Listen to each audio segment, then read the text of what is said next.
Yaxshimisan? Ha, firibgarlar, ikkalovingni ham og'zing quloqingda qaysidir bechorani tuniga o'xshayapsanlar. Sanlar vatan uchun qo'rqinchli odamsanlar. Nima deydi? Biz xavflimizmi? Yo'q. Sen kreditga mashina olib davlatga pul to'lamasang, ha? Sen pulga benzin olib davlat byudjetini to'ldirmasang, mana bu pedalingni bosib sog'lom yursang, aptekadan dori olmasang, sog'lom bo'lgandan keyin nima qilasan?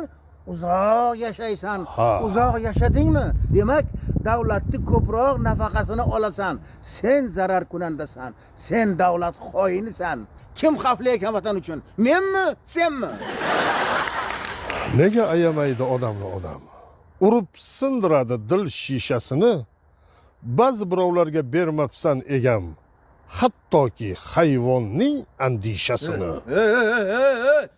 Ya, bu meshqo'ron o'rtog'ingiz nimalar deb tashayapti? Yuring, ketdik ustoz. O'tiring. Sizga gapim oxirgi gapim. Biz bilan gaplashish sizga emas. Meshqo'ron tog'a. Ustoz ketdi, telefon bo'lib qoldi.